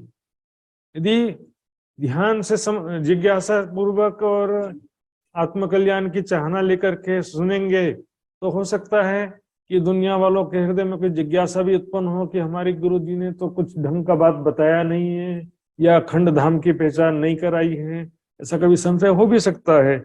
या ब्रह्मवाणी के हिसाब से या ग्रंथों के हिसाब से बात सही कहा कि नहीं कहा, कोई ध्यान से सुनता ही नहीं है। भाने मन को भरम, लेकिन मन में कोई संशय ही नहीं है उसके मन में, दुनिया वालों की स्थिति ऐसी हो जाती है। यदि बोलते ना जागो ग्राहक जागो, सभी ग्राहक समझदार हो जाएंगे तो दुकानदार वाला को भी फिर सावधान हो जाना पड़ेगा, दुकानदार वाला भी सही माल बेचेगा। लेकिन जब तक अज्ञानी मूर्ख नासमझ ग्राहक होते हैं ना, तो फिर दुकानदारों का बाजार भी अच्छा चलता है। फिर से लोगों को ठगते रहो, गलत सामान बेचते रहो। वैसे जो है यहाँ पर श्रोतागण उसी प्रकार के होते हैं, तो कथाकार भी उसी प्रकार के होते हैं। सच्चा जिज्ञासु, आत्म कल्याण का पिपासु और पारखी शिष्य चाहिए, तो फिर उसको ये ब्रह्म ज्ञान मिल सकता है। जो भी मिला उसी को खा लिए, वैसा नहीं चलेगा। हमको तो ये 7 दिन कथा सुना, लेकिन मोक्ष का ज्ञान तो आया नहीं, आत्मा परमात्मा के असल स्वरूप कहाँ पर है बताया ही नहीं गुरु जी ने। मोक्ष की प्राप्ति कैसे हो सकती है बताया नहीं, स्वर्ग का बस बता दिया। कोई भी है ब्रह्मा विष्णु महेश से तो उनकी भी रचना हुई है, कोई देवी है तो उसकी रचना कब कैसे कहाँ पर हुई, तो उससे पहले क्या था, उस सृष्टि रचना से पूर्व, मोह सागर से पूर्व, मोह तत्व में आदि नारायण की उत्पत्ति से पूर्व क्या था, कहाँ था, हम कौन है, कहाँ से आए हैं। देवचंद जी के मन में जिज्ञासा हुआ कि नहीं? सभी ब्रह्मात्माओं के मन में जिज्ञासा होता ही है, लेकिन दुनिया वालों के मन में कोई जिज्ञासा ही नहीं होता है, चले जा रहा उनका। अभी सदगुरु की पहचान कैसे होगी? ब्रह्म ज्ञान के द्वारा ही उनकी पहचान होती है, जो सारा संशय दूर कर दे, सारी बातें स्पष्ट कर दे। महामत कहे गुरु सोई कीजिए, जो अलख की देवे लख। महामती जी कहते हैं गुरु उसे ही धारण करो जो अलख की देवे लख। जिस परमात्मा को कोई जान नहीं सका उसकी पहचान करा दे, आत्मा परमात्मा के अखंड स्वरूप की, सच्चिदानंद स्वरूप की पहचान करा दे। नश्वर जगत में इसकी भक्ति करो, उसकी भक्ति करो, ये दिखावा, वो कर्म कांड, बस अपना स्वार्थ निकालने वाले गुरु को नहीं करना। बहुत सारे ऐसे होते हैं, देखिए कभी जाते हैं ना डॉक्टर के पास में, थैला छाप डॉक्टर भी बहुत सारे होते हैं, पता चला कि वो तो फर्जी डिग्री वाला निकल गया। अच्छा, सही डॉक्टर को दिखाएंगे तब तो बीमारी ठीक होगा ना।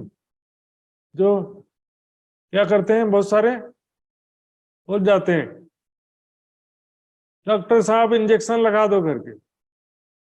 डॉक्टर तू है कि मैं हूं? और जो अच्छा डॉक्टर इंजेक्शन नहीं लगाएगा बोलेंगे ये अच्छा डॉक्टर नहीं, इसने इंजेक्शन नहीं लगाया, बोतल नहीं चढ़ाया, ये अच्छा डॉक्टर नहीं है।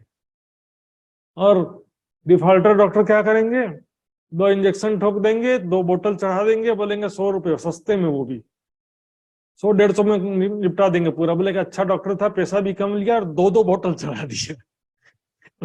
बोतल में क्या था, लोगों को क्या है कि सत्य की पहचान ही नहीं है। जो चीज चाहिए ही नहीं तो उसका उनको विचार ही कहां से आएगा। अलख की देवी लख, परमात्मा की जरूरत ही नहीं है तो सदगुरु की पहचान कैसे होगी उसको? जिसको ब्रह्म ज्ञान की खोज है, आत्म कल्याण की तरफ है, वो तो क्या है कि फिर खोजते खोजते सदगुरु की पहचान करेगा, सदगुरु की प्राप्ति उसको हो जाएगी, ब्रह्म ज्ञान की प्राप्ति हो सकती है। लेकिन जिसको कोई जिज्ञासा ही नहीं है, कोई खोज ही नहीं है, बोले कि जो मिल गया वही खा लेते हैं, तो फिर खा लो उसमें। इन उल्टी से उल्टाए के पिया प्रेमे करे सन्मुख।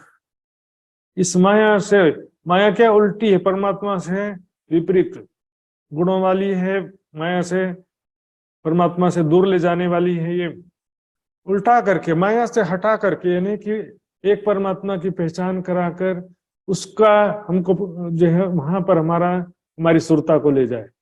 एक परमात्मा की, आत्मा परमात्मा के मूल स्वरूप की पहचान कराए और पिया प्रेमी करे सन्मुख, हमारे आत्मा परमात्मा के संबंध और धाम की पहचान कराए। वहां पर हम कैसे प्रेम और आनंद से परिपूर्ण हमारा धाम है, वहां पर कैसे प्रेम आनंद में लीलाएं हम करते हैं, उसी का ही ध्यान चिंतन करो। अपने निज स्वरूप का, निज घर का ध्यान चिंतन करो। अब हमारे धाम के धनी हमको कितना प्यार करते हैं, हम धाम धनी से कितना प्यार करते हैं, उस प्रेम, ज्ञान और प्रेम के मार्ग में प्रवृत्त करें।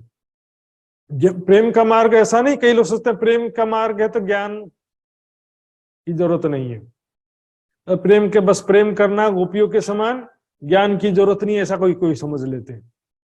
अरे भैया, ज्ञान के बिना प्रेम भी नहीं आता संसार में। हक का इश्क दुनी मिने न पाइए लदुन्नी बिन। ब्रह्म ज्ञान के बिना प्रेम ही नहीं आ सकता। तुमको इश्क उपजाने करूं सब उपाय, इश्क उपजाने का उपाय ही है परिक्रमा ग्रंथ, सागर श्रृंगार के ग्रंथ। परिक्रमा ग्रंथ मतलब चर्चनी चितवनी दोनों हो। आत्मा परमात्मा के मूल स्वरूप धाम लीलाओं का ज्ञान जो है, यही तो जो है ब्रह्म ज्ञान का मुख्य विषय है। बिना ज्ञान के हम कैसे ध्यान कर सकते हैं? बिना ज्ञान के ध्यान भी संभव नहीं है। तो प्रेमे का मतलब ये वाणी तो प्रेम की ही वाणी है, बल्कि वो वाणी पूरा नहीं पढ़ेंगे तो चल जाएगा, थोड़ा बहुत पढ़ लेंगे तो चल जाएगा। ज्यादा लोड दे दिया राजी महाराज जी, ज्यादा कार्यभार दे दिया कि पूरा नहीं पढ़ेंगे तो चल जाएगा, थोड़ा पढ़ लेंगे तो चलेगा। ये वाणी किसके लिए आई है? न कहवाए माया माहे वाणी, पर सात माठे कहवाणी। थोड़ा पढ़ेंगे चल जाएगा, ज्यादा नहीं पढ़ेंगे तो चल जाएगा। वाणी ही प्रेम की वाणी है। वाणी पूरी वाणी, वाणी पढ़ने से चाहे कोई भी हो, वाणी पढ़ने से रात से लेकर क़यामत नामत तक जो भी पढ़ेंगे, वाणी में वैराग्य है, विरह है, परम धाम की शोभा स्वरूप लीलाओं का ज्ञान है, सृष्टि रचना किसने किया, क्यों किया, ब्रह्म ज्ञान का ही विषय। कोई भी व्यर्थ विषय हो तो बता दो। और सुंदर सा तो ब्रह्म मुनि, उनके ऊपर तो पूरे ब्रह्मांड को अखंड करने की भी जिम्मेदारी है। सभी को, सारी दुनिया को एक परमात्मा की पहचान कराने की भी जिम्मेदारी है। सोई सुहागिन धाम में जो करसीत रोशन, उसको तो इसलिए ब्रह्मात्माओं को तो सभी धर्म ग्रंथों का वारिस कहा गया है। वेद शास्त्र गीता भागवत कुरान बाइबल समस्त धर्म ग्रंथों के वारिस मोमिन ब्रह्म सृष्टि है। तो नहीं करेंगे तो चलेगा, तो भाई 5वीं पढ़ लिए तो भी चल जाएगा, 10वीं पढ़ने का क्या जरूरत है? फिर ऐसी बात हो गई। तो पूरा जो है ज्ञान तो पूरा वाणी जो है परमात्माओं के लिए आया है। प्रेम का मार्ग मतलब देखिए, निजानंद जो है वो ब्रह्म ज्ञान और प्रेम का समन्वित मार्ग है। ज्ञान और प्रेम का समन्वित मार्ग है। इसमें ज्ञान के बिना प्रेम संभव नहीं, प्रेम के बिना ज्ञान संभव नहीं। दोनों एक गाड़ी के दो चक्के के समान है। ये सुंदर साथ जी समय पूरा हो गया है, तो इसी सुंदर साथ के मन में कोई जिज्ञासा हो आज की चर्चा के विषय में तो पूछ सकते हैं। ये तो फिर चुपाई दोहराएंगे सुंदर साथ जी। यहाँ पर मुख्य रूप से ये जो प्रकरण हमने देखा, हम देखिया बड़ा तमाशा थे। 2 प्रकार का तमाशा देखा। एक तो गृहस्थ आश्रम में जो जीवन में गृहस्थी के रूप में जो लोग हैं, वो भी जो है दिन रात 1 नंबर से 2 नंबर से धन कमाना है, मैं और मेरा परिवार सुखी रहे, बस इसी में ध्यान लगा हुआ है। भौतिक सुख सुविधाएं और संसारिक वस्तुएं ज्यादा से ज्यादा इकट्ठा करने में लगे हुए हैं, लेकिन फिर भी सुख शांति और भविष्य की चिंता दूर नहीं हो पाती, सुख शांति प्राप्त नहीं हो पाता है। साधु संतों की स्थिति ऐसी है, बता दिया, जो विरक्त कहलाते हैं। ऊपर से दिखावे की भक्ति, दिखावे का वेशभूषा, दिखावे का, ऊपर से दिखाएंगे कि हमें बहुत बड़े आनंद में डूबे हुए हैं, अंदर से वो भी माया के विकारों से और अज्ञानता से युक्त होते हैं। तो दोनों प्रकार का स्थिति हमने यहाँ पर देखा। आइए सुंदर सा जी चौपाई दोहराते हैं। बोलो श्री प्राणनाथ प्यारे की जय। श्री महामत कहे गुरु सोई की जय। श्री मोहम्मद कहे गुरु सोई की जय। जो अलख की देवे अलख, जो अलख की देवे लख, इन उल्टी से उल्टाए के, इन उलटी से इन उलटी से उलटाए के, या प्रेमे करे सन्मुख, या प्रेम करे सन्मुख, या प्रेमी करे सन्मुख, पिया प्रेम करे सन्मुख। बोलो श्री प्राणनाथ प्यारे की जय। धाम के धनी की जय। सर्व सुंदर साथ की जय। राम जी, सुंदर साथ जी। आई सुंदर साथ जी,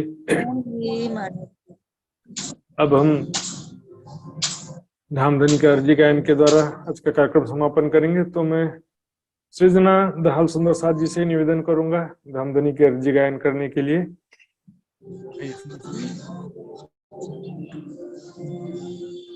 बोले श्री प्राणनाथ प्यारे की जय।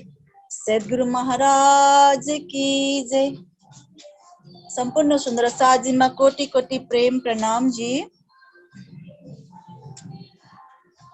पिया तुम होते सी कीजियो में अर्ज करो मेरे पीव जी।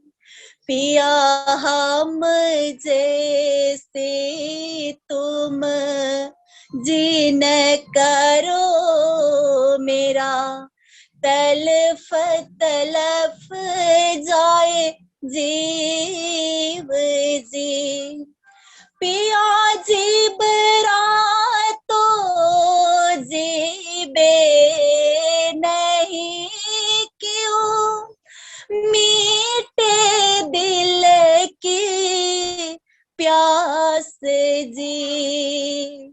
तुम बिना मैं किन सो कहूँ मेरा तुम हो मेरी आस जी। आशा बिरानी तो करो जो कोई दूसरा हो जी। सब विधे पिया जी समर्थ दिन रैन जात रोए रोए जी। जन मांधी जो मैं होती पिया सो क्यों देखूं के कर जी।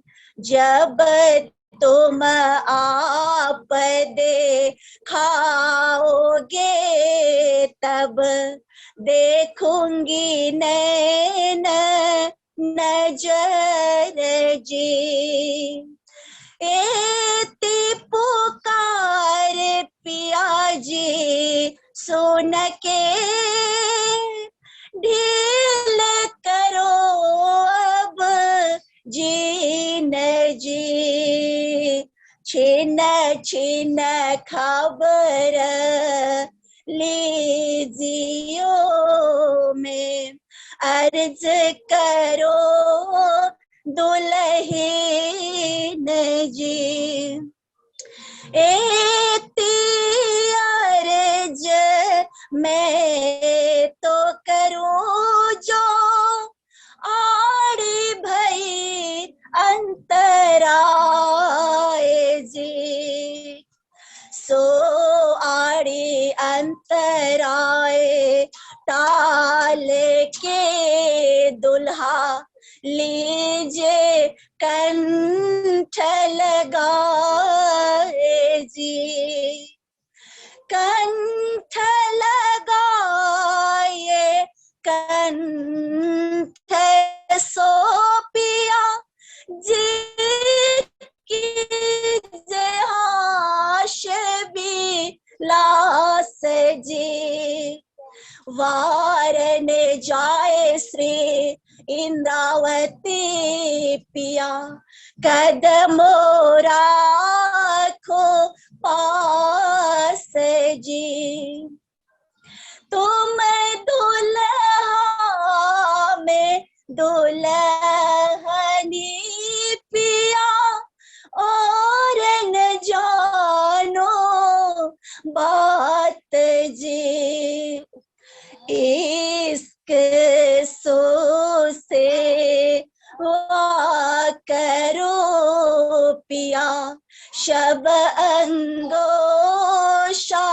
ख्यात जी।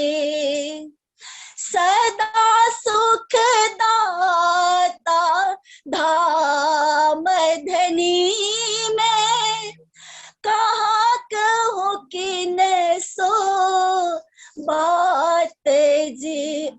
श्री महामते युगल स्वरूप परवारी अंगना बलि बलि जात जी, पिया तुम हो तैसे कीजियो, मैं अर्ज करो मेरे पीहू जी, मैं अर्ज करो मेरे पीहू जी, मैं अर्ज करो मेरे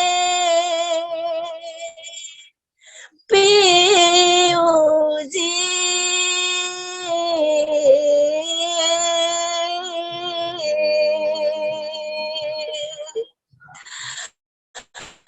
बोले श्री प्राणनाथ प्यारे की जय, धनी की जय। प्रणाम जी। प्रणाम जी, प्रणाम जी। बहुत बहुत धन्यवाद। धामधनी के प्रेम विरह से परिपूर्ण अर्जी गायन सुनाया। नरसा जी आइए, अब आज हम विदा होने का समय हो गया। आज का व्हाट्सएप ग्रुप के माध्यम से जुड़े रहेंगे। व्हाट्सएप ग्रुप में आज का नोट्स, विच लिंक, वीडियो लिंक सब रखा जाएगा, वहां पर सभी सुंदर साथ जी ध्यान देंगे। आइए सुंदर साथ जी, अब हम सब विदा होते हैं। धामधनी के चरणों में प्रणाम करते हुए सभी सुंदर साथ जी के चरणों में प्रणाम जी, प्रणाम जी।